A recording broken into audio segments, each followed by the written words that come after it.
انا مش احسن حاجه. ايه، هل هيبتدي من اول خالص ولا لو ما تعرفش عادي يعني؟ لو مخلص ثانوي لان في ناس في ثانوي ما تعرفش، لو مخلص ثانوي خالص او مش مخلص يعني واصل لرينج الثانوي، يعني في اولى ثانوي ثانيه ثانوي ثالثه ثانوي في الأول. لا عادي، يخلوك تكمل على نفس النظام اللي انت ماشي عليه ويدوك المواد بتاعتك كلها يعني. يدوك المواد الاضافيه بتاعتك كلها اللي انت المفروض تاخدها. طيب اوكي. هو السؤال الجاي ده بنتكلم على الفلوس. انت قلت كل حاجه ببلاش خالص في المدرسه، يعني الموضوع ما فيش حاجه بندفع عليها فلوس خالص، صح كده؟ ما فيش حاجه بتدفع عليها فلوس. الحاجه الوحيده اللي بتدفع عليها فلوس هو انت مطلوب منك 7 فصول تاخدهم كل سنه. او لو انت عايز تقللهم براحتك، بس لو حبيت تاخد اكتر من 7 فصول في السنه، 7 مواد في السنه، بتدفع على كل فصل الفلوس بتاعته المعينه. لا فهمني اكتر. يعني انت كل يعني انا مثلا فلوباتير محتاج ان انا اخد 7 فصول في السنه اللي هم انجلش وماس وساينس وارثكويك وايرث ساينس او اللي هو الجيولوجيا. حلو. ويعني 7 انا اخترت ال7 فصول بتاعتي، مثلا كمبيوتر اي تي مثلا، ومثلا عايز اخد فارماسي او حاجه ليها علاقه بالصيدله، فكده بقوا 7 فصول. حبيت انا اخد تاني، انت بقى بتدفع ثمن الفصل. طبعا ثمن الفصل بيبقى من $500 مثلا او اقل او اكتر شويه، يعني في الحدود دي. اوكي. يعني مش اقل من $300 او 300. بس انت بتدفع كده لو انت هتاخد اكتر من 7 فصول يعني؟ لو انت هتاخد اكتر، بس اكتر من 99% من الناس بياخد ال7 فصول بس، ومش بياخدهم، كان ممكن يخليهم 5 وممكن يخليهم 4.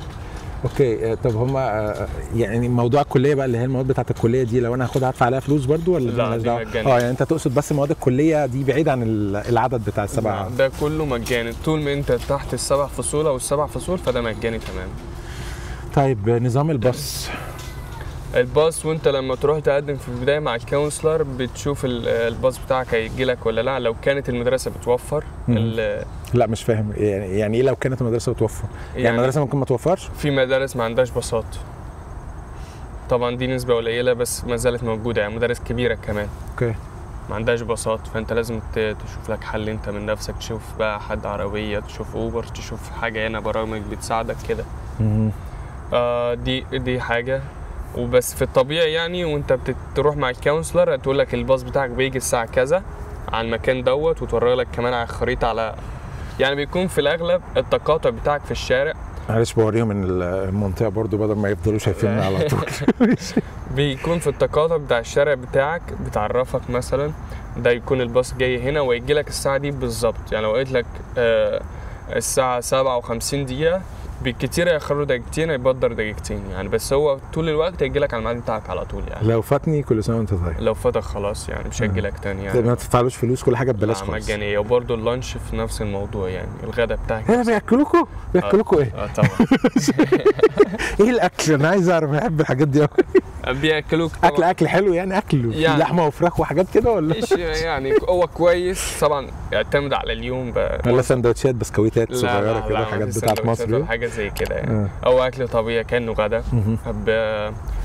طبعا الناس الفيجن اللي هم بياكلوا نباتيات بس وكده، طبعا دوم ليهم اكل مخصوص ليهم. الناس اللي مش بتاكل، اخواتنا المسلمين اللي هم ما لهمش في الحاجات الحلال اللي مش حلال بالنسبه لهم، الحرام، سواء كان لحم خنزير او حاجه تاني، بيعملوا لهم اكل معين ليهم. حتى لو في رمضان في مدارس بتوفر لهم وجبات بعد الفطار يجوا ياخدوها. اوكي حلو ده. في بقى طبعا تاكل خضروات، تختار لو كان جزر ولا طبعا خس وحاجات زي كده. في فواكه تاخد براحتك، فواكه زي ما انت عايز يعني.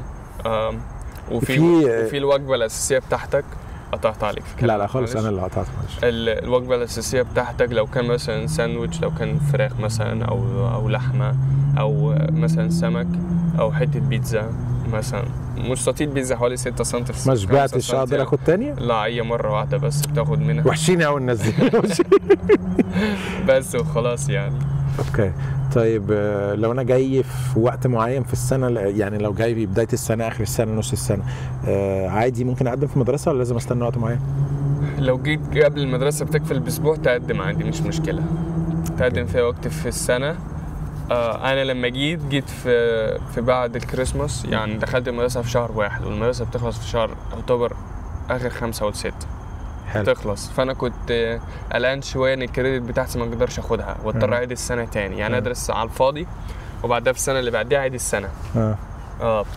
فذاكرت كتير قوي وعرفت من المدرسين وقلت لها انا عايز اخد الفصل ده واخد الكريدت بتاعه، يعني اخد الكريدت لان مش عايز اضيع وقت مني انا خلاص يعني.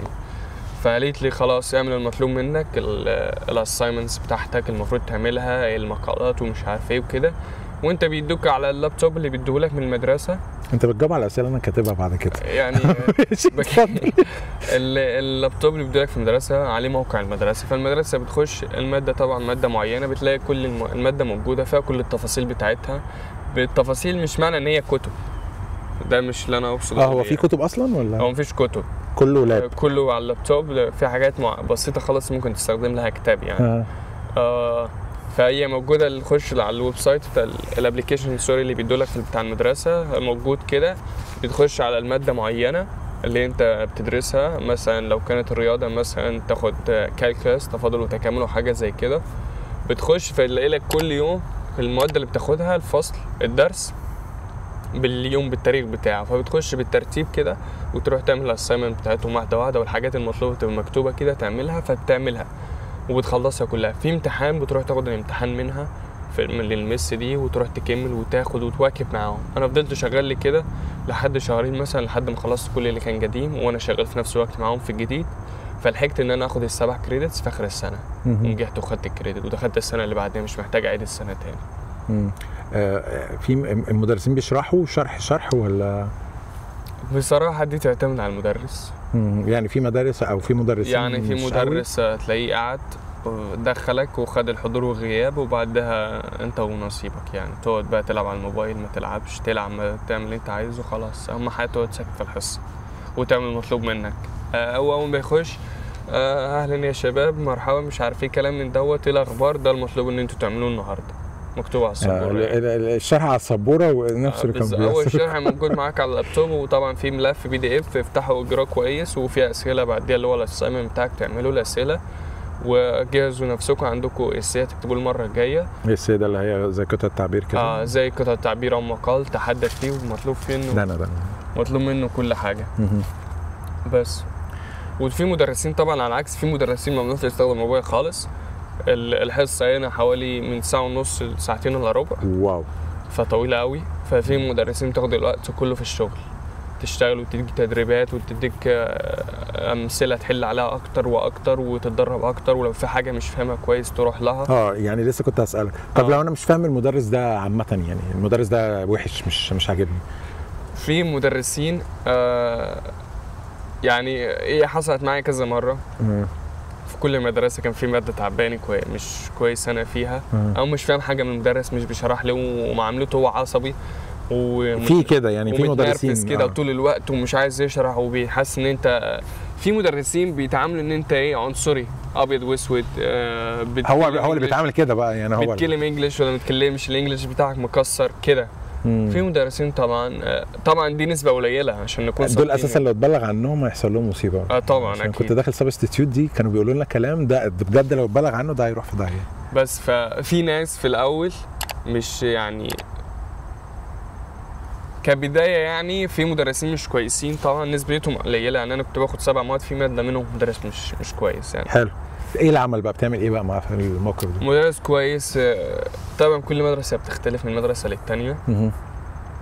بس انا لما حاولت ان انا اغيره ما عرفتش اغيره، فكنت مضطر ان انا. المشكله في مين يعني عشان ده نظام المدرسه، فما انا مش عارف اغيره، فخلاص يعني ما ينفعش اغير المدرس، يعني ما ينفعش اقول للمدرس ده انا حابه فراح معاه والمدرس ده مش حابه فما اروحش، لا انا مضطر ان انا اكمل معاه لاني ولازم تحضر، ما فيش غياب كتير، ما ينفعش ان انت تغيب. لا ما ينفعش انك تغيب، يعني اول ما تغيب تعرفهم السبب اللي انت هتغيب عشانه، وليك كل ما تغيب كتير كل ما يأثر على المعدل بتاعك، الGPA بتاعك هينزل طبعا، مش هينزل بنزل اللي هو مفاجئ يعني مش هيبقى 3 وتلاقيه بقى نص مثلا، هينزل اللي هو حاجات بسيطة خالص. هي كله 5 تقريبا، الGPA كله تقريبا. الGPA 4 ماكسيموم 4. هو الماكسيموم 4 كبير قوي. مش هيعرفوا يلعبوا فيه، يعني اقصد مش هيعرف يتحرك كتير في مش هي 4 كلها، مش هيتحرك كتير قوي، اصل هو بيتحسب بالارقام العشريه 3 و1. ايوه ما هي كسور هو كله عشان 4 فبيتحسب بكده، فبيأثر شويه. مدرس قال لي كده في البدايه اللي بيأثر عليك شويه. بس مش قوي، بس لازم تعرفهم يعني ما تحاولش. يعني السنه دي في فيرجينيا نازل قانون ان انت ما تغيبش اكتر من عدد ايام معين في السنه. لو غبت كتير اكتر من كده يدوك انذار في الاول وانذار تاني، وبعدها تروح بقى المحكمه تبرر لهم ليه انت بقى غبت كتير. هو مش هيحبسك يعني، بس هو ده حاكم فيرجينيا منزل قوانين زي كده، فانت لازم يعني تتابع القوانين. اوكي. وموضوع ان انت المدرس ما فيش امل، ما فيش اي حاجه المدرسه بتقدمها ان انت تروح مدرس تاني يشرح لك او حاجه يعني، خلاص اللي فات. ممكن في مدرسين تاني انت عارفهم معرفه شخصيه وحابين يشرحوا لك بعد المدرسه ومحتاج مساعدتهم، تروح لهم بعد المدرسه او تروح لهم في اللانش مثلا، او عندك حصه. ما فيش حاجه اسمها حصص فاضيه بصراحه. مش العاب تنزل تلم الزباله الكلام الجميل ده، ما فيش الحاجات دي يعني. ساره الناس دي فايتها حاجات كتير. مظبوط. فيعني ممكن حصه مش مهمه قوي بالنسبه لك، او خلاص كل الحاجات بتاعتها تستاذن من المدرس. لو وافق ان انت تمشي من الحصه ممكن تروح المدرس التاني وتاخد معاه وعادي، بس ده ودي مش حاجه رسميه من المدرسه. لا دي مش حاجه رسميه، ده كلام بينك وبين المدرس حاجه يعني. بس اغلبيتهم بصراحه بيحبوا ان هم يساعدوك لما يلاقوك انت متحمس وعندك رغبه انك تتعلم اكتر. فالمدرس ده بيدي المدرس كده نوع من الاحساس ان انت مسؤول، عايز تعمل حاجه. حتى لو كنت درجاتك مش عايز اقول اف يعني اقل من 50% واقل اكتر، يعني درجاتك مش كويسه خالص، بس هم شايفين ان انت عايز فبيساعدوا، فشايفين ان انت مجرد بس مش شايفين ان انت بتحاول. فهم خلاص بيعملوا معاك تاني بقى وبيشوفوا معاك اكتر يعني. شايف الماده العلميه في مصر وهنا يعني فعلا فرق؟ يعني حاسس الموضوع اصعب كتير ما بين مصر وهنا او اسهل؟ او انا لما جيت في البدايه انا كنت شايف الكلام ده كلام تافه. بعد بقى انت في الاول كان يعني عندك أنا فكره؟ كنت بدرس في مصر علوم، بدرس وفي ثانويه عامه، فبدرس حاجات انا مش فاهمها وبحاول، وكنت دحيح في مصر، فالموضوع بالنسبه لي مذاكره ساعات طويله وكده، والموضوع صعب وفي امتحانات وتحديد مستقبلك كله على نسبه في المية. هنا لا بصراحه لما جيت اسهل. التفاهه اللي انا بدرسها دي يا جدعان يعني اعود ادرس، والحاجات كنت واخدها قبل كده شويه منهم وفاهم الموضوع شويه، فايه ده الموضوع اسهل كتير من مصر. الموضوع كان سهل بصراحه، كنت باخد ريجولار في الفصول بتاعتي كلها فصول عاديه، فكان الموضوع سهل. انا مش حاسس ان الموضوع صعب. لا ما كنتش حاسس انه صعب بصراحه. طيب بدايه السنه ونهايتها هنا امتى وامتى؟ انت قلت تقريبا بس يعني في بدايه السنه في شهر 8، في نص 8 تقريبا. دي بدايه السنه، بتخلص على شهر 6 مثلا او اخر 5 بتكون دي خلاص. طيب ايه المواد الاساسيه اللي لازم الكل يدرسها؟ ايه اشوف عادي عشان يلا اتفضل. لا هو نفس جاوب على طول يعني. طبعا كل ماده ولها عدد سنين معينه. على سبيل المثال ده طبعا في العموم اللي انا اقوله ده في العموم الكونسل بيعرفوا لك لما انت تروح السنه. في الانجليزي محتاج 4 سنين. في الرياضيات بكل انواع بتحتاج منك من 3 سنين تحديد او 4 سنين. في العلوم بكل انواع اذا كان احياء او كيمياء او فيزياء او جيولوجيا بتحتاج منك 3 سنين. التاريخ طبعا لو كان التاريخ بتاع امريكا، التاريخ بتاع الولايه محدده الموجوده عندك ده بيحتاج منك 3 سنين. الالعاب اللي هي البي اي. ايه ده؟ الالعاب اللي بيقولوا عليها العاب فيزيك بتحتاج منك سنه تاخدها، لازم تاخدها حتى لو انت مش مطالب، لازم تاخدها. او في حاجات بقى اللي الثانيه اللي بس دي الحاجات اللي انت لازم تاخدها يعني. طيب وبيهتموا هنا بالعملي ولا العلمي؟ شفت سؤال عميق قوي، مش عارف ايه الاسئله الغريبه دي. اول الموضوع بيعتمد على كل ماده. يعني كله معتمد على الماده، وهي لو هو بيحتاج منك ان انت تشتغل معاه بس. طول ما انت شغال درجاتك كويسه دايما. بس طبعا في مواد بتبقى كلها صناعه يدويه بمعنى صح. يعني في حاجه انا كنت باخد حاجه اسمها ستيم ديزاين دي لان انا حابب اكمل في هندسه.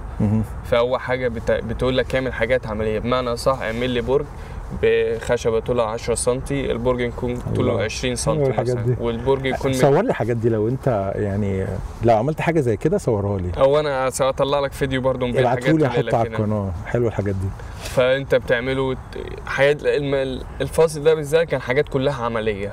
ما فيش حاجات تكتبها بايدك كتير، وحاجات كلها تصميم يدوي وتروح تقطع بالمنشار وبالمش عارف ايه وبالشاكوش وتكسر وتعمل.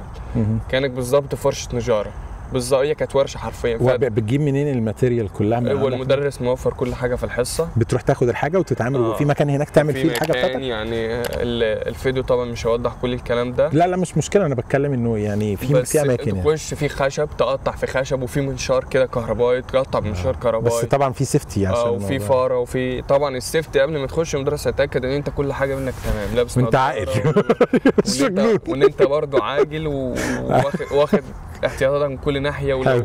لو الخشبه خبطت في المكنه ولا حاجه تلاقي المكنه وقفت من نفسها. الله طبعا ما يمنعش انت ممكن تقطع صباعك مثلا، بس عملتها يعني. فيعني بتحصل يعني. اوكي. بس دي مواد عمليه، والمواد النظريه اللي هي عادي بتاخدها بتحل واجباتها وخلاص يعني. طيب انت قلت في واجبات اللي هو الاساينمنت دي بتعملها في البيت ولا في المدرسه، ولا انت بتعمل حاجه في البيت اصلا ولا؟ هو في الفصول العاديه انا مش مطالب يعني، بخلص كل حاجه في المدرسه يعني. ممكن يعني تعمل انت يعني براحتك، عايز تستغل الوقت بتاعك، معاك ساعتين الا ربع اكيد هتخلص فيها يعني. فانت ممكن تخلص كل حاجه في المدرسه، مش محتاج ممكن اعمل اللي مطالب من المدرس طالبه مني في المدرسه، وفي نفس الوقت المدرس اللي هو المفروض اعمله واجب ممكن وانا قاعد بقيت اعمله عادي، اللي انا كنت قاعد عايز اخلص بسرعه وانجز، فبقيت اعمل كل حاجه في نفس الوقت يعني. اوكي. في مشروع تخرج او امتحانات نهائيه يعني عشان يخلصوا كل حاجه؟ في حاجه اسمها SOL.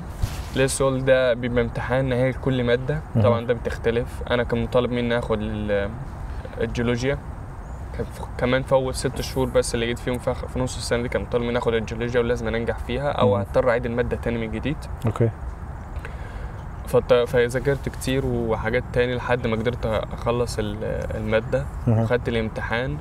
الامتحان بيبقى تقريبا امتحان من 600 اللي هو البوينتس بتاعته 600 بوينتس.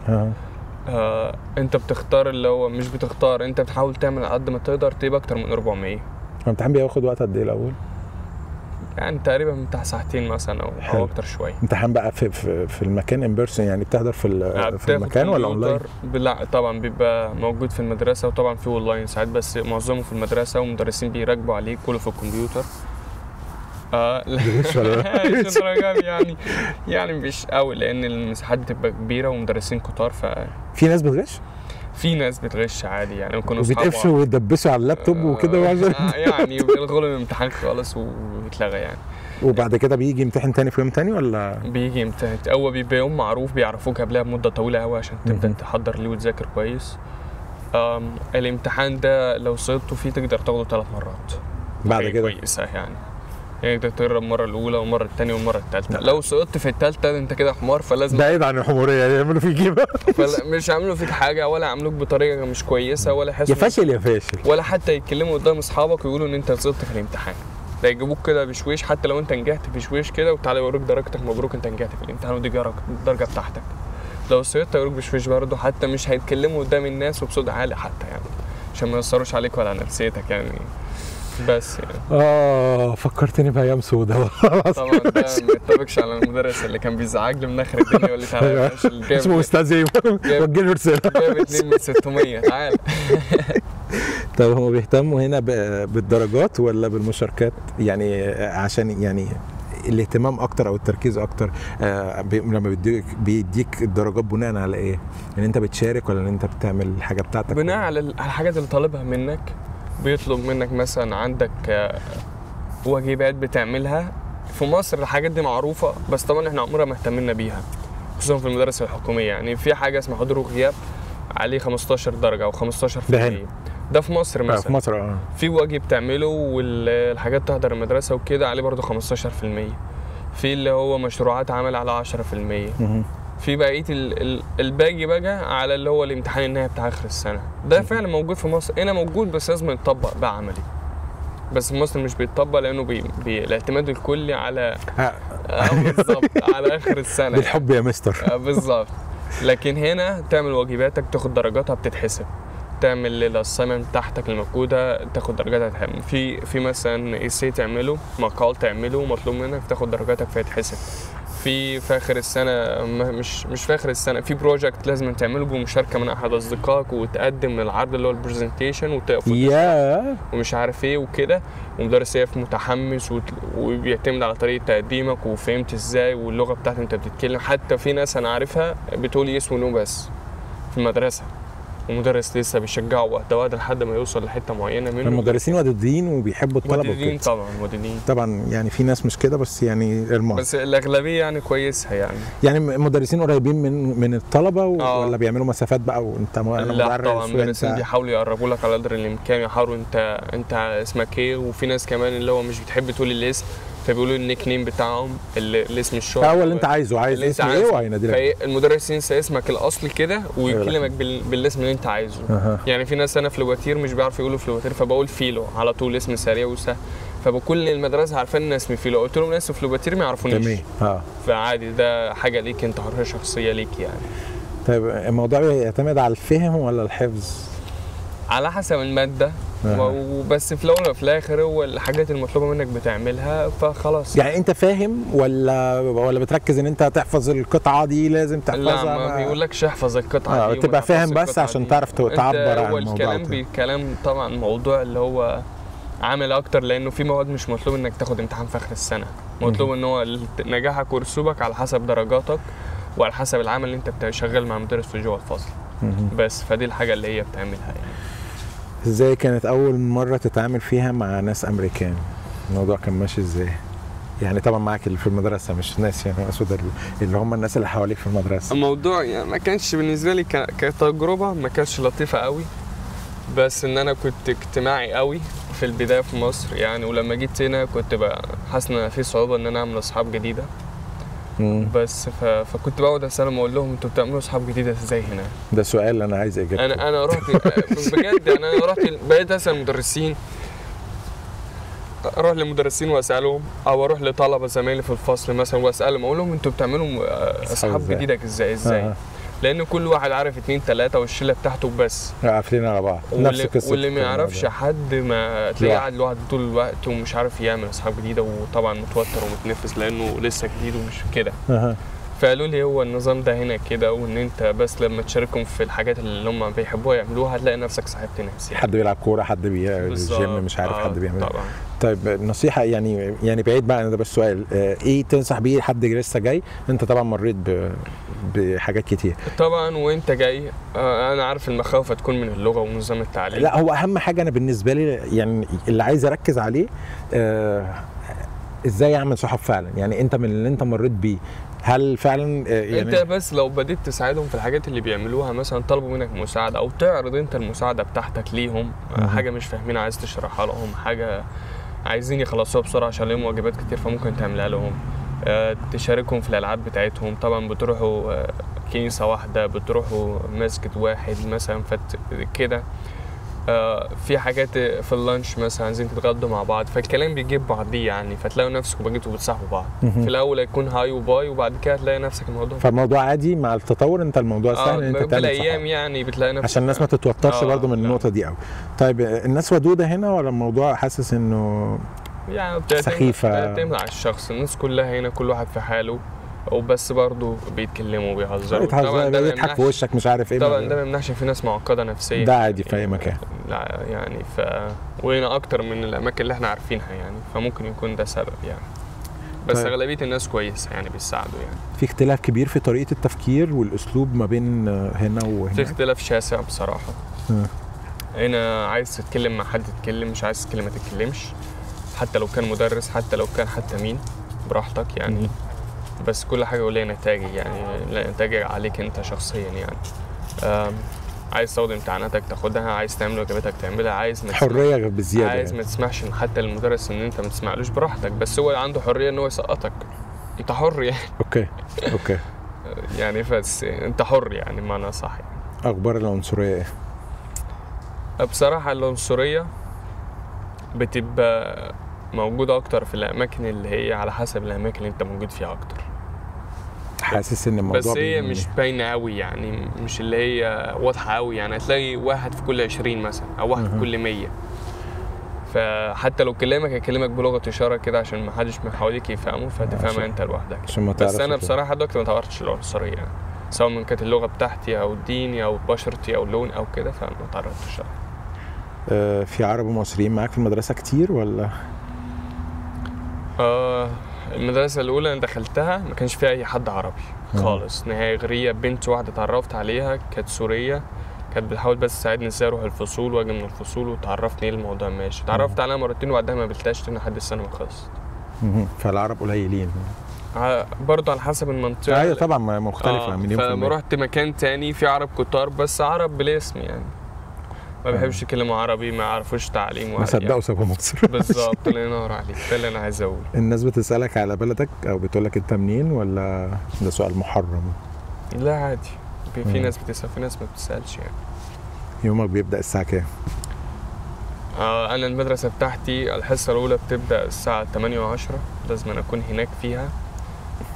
فالباص بيجي مثلا 47 دقيقه، لو المدرسه مني بتاعتي مش بعيده قوي فبيجي 47 دقيقه، فبصحى الساعه 7 مثلا 6:30، عايز افطر كده او اشرب حاجه واروح، او عايز ممكن اروح المدرسه في الكافيتيريا وافطر في المدرسه عادي. هو في عندكم طابور مدرسه وتحيه العلم والكلام ده؟ لا ما فيش طبعا، في تحيه علم هنا بس انت ما حدش بيعملها. مفيش اذاعه مدرسيه مع الطالب زعبوله القله؟ يا جماعه فين الحاجات دي؟ يعني في اول حصه بيتكلموا، طبعا المدرسه فيها مايكات من كل ناحيه وفيها سماعات، فبيتكلموا يقول لك المدرسه مثلا في النهارده حاجه معينه لو انت حابب تشارك فيها، طب قوم نحيي العلم. في ناس عادي براحتك يعني، عايز تروح تحيي العلم وانت واقف هيقولوا تحيه العلم.